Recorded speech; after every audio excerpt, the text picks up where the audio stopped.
But my meditation is more like a contemplation. And this is where the good versus evil thing comes in. It's really about constructive versus destructive mindset. It's not like good and evil is out there in the world. The world operates the way it does. That's called Asha. It was later imported by the Chinese and became the Tao in Taoism, which is exactly the same thing. In India, the same thing is called Artha, how the world works. Mm-hmm. So the first thing I do when I meditate Which is polarity, right? So, it's polarity is all I take in how the world works. Right. I adjust my life to how the world works. They call it to have a scientific worldview. Like, why would I not find out what is a lie and what is true about the world the first thing I do? So I try to do that. And then I sit down with my own subjectivity, my own personality, and look at what am I doing in my life at the moment? Mm-hmm. And what are constructive feedback loops in my life? And what are actually destructive feedback loops in my life? For example, you're married. The question then towards a wife would be when you contemplate, does she expand in your presence, or is she actually shrinking with you having her around her at the moment? Mm-hmm. And that's what you should do in a relationship. Just say that I want you to expand. Yeah. I want you. Amen. I want to be constructive about your personal expansion. That is what Zoroastrianism is. That's all we do.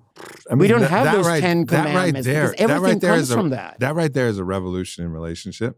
If you every morning woke up to say, how much can my presence expand my partner today? I like when you say that. You know, like you're how fucking much? How much? Yeah. Like how much can I expand my partner, bring her or him into the fullest expression of who they are? And if you both did that as your morning practice, come on, man. Like you guys, you see where the relationship is not working, right? And it might be some third force involved or something else irritating your relationship. But you both, if any one of you shrinks within the relationship, you got to find out where is that shrinkage coming from.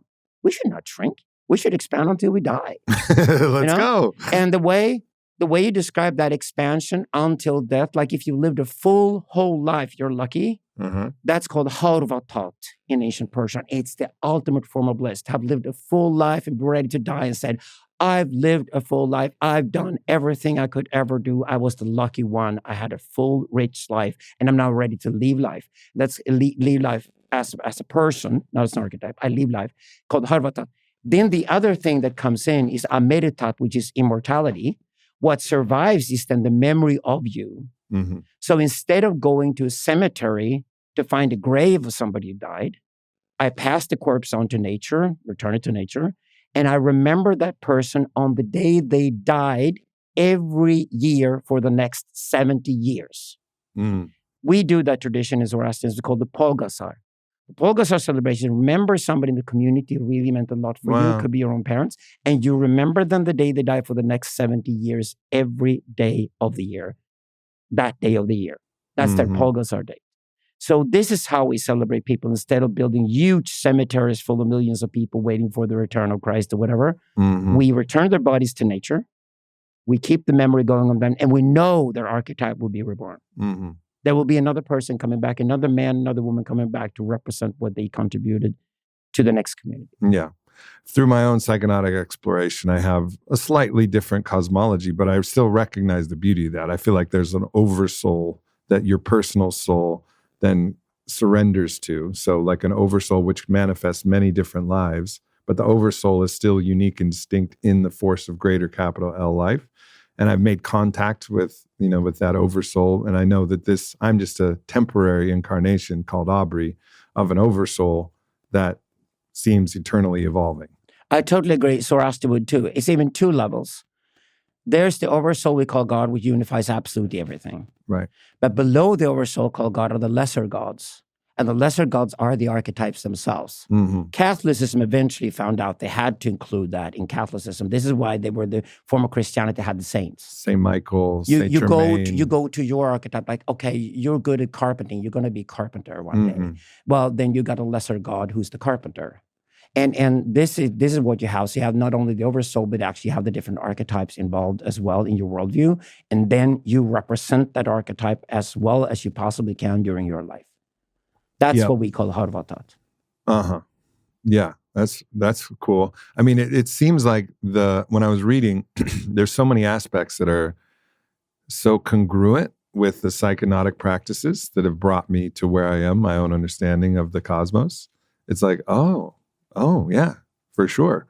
And I think so there's two thoughts about evil. One, evil or bad is simply the absence of good, right? Yes. It's simply the absence of good, but they don't actually give it any kind of autonomy or any kind of aggregate quality and intention. It's just the absence of.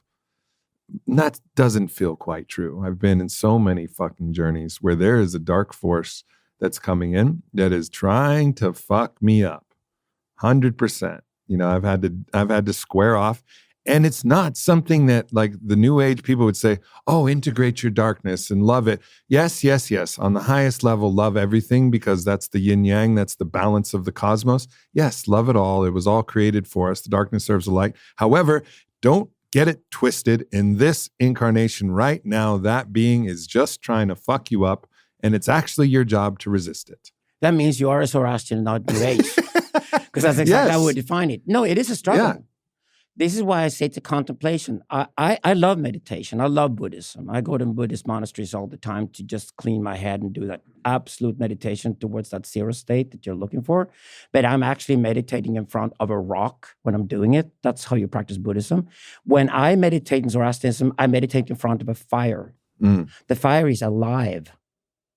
It's alive. It's a totally different experience. I am having the flux of life in front of me, and I'm part of that flux, and I'm an active agent within that flux. I have a responsibility to fight evil for good in the life that I do. But the way I describe it, not to get into some kind of childish Christian version of good and evil, we're not doing Harry Potter here. We're doing something way more profound, is that I said the best way to translate Asha, which is to do the good, is that Asha is constructive mindset. Mm-hmm. How is your mindset constructive about your family, about your clan, your tribe, your community? How do you live up to the archetype you were given? How do you live up to the talent you have? Mm-hmm. How do you optimize that in the best way possible? Find people to collaborate with to express that archetype the best way you possibly could? That is a daily journey you have to do every day. So I go over to Zoroastrian meditation, the Tashamayno, which we call the dhyana. And then I practice that as a contemplation, which is like, what do I actively do in my life? How can I be constructive rather than destructive? And that's exactly, destructive is also shrinking. Mm-hmm. It's the absence of the power to expand. Mm-hmm. Expansion is an active thing. It requires my agency and your agency for expansion to happen. No civilization will ever happen by itself. Yeah. It only happens because civilized human beings are devoted to plant civilization up. And civilization as a concept was invented by Zoroaster. Mm-hmm. Nobody thought that we could improve on the world before he came along 3,700 years ago. Before that, everything was just recycling. Everything went round, round, round. Everything was the eternal return of the same. Until Zoroaster came along and thought the event. My latest book is called This Process and Event. There's the process fundamentally in existence, but then we can, as active human agents, be co-creators with God in this world, and that is the event. And this is the idea that Zoroastrianism brought to the world. Is that there's a constant choice from the path of the Ashavans, right? Or the Druzhvans? Yeah, you become an Ashavan when you devote yourself to doing right. Asha. So you can become an Ashavan devoted to the good, or a Druzhvan, either unconsciously or consciously driven and devoted to the dark. Exactly. The way to describe that is that stay heroic no matter what. Mm-hmm.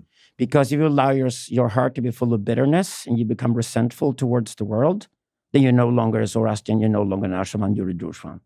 And this is the choice you have to make every day.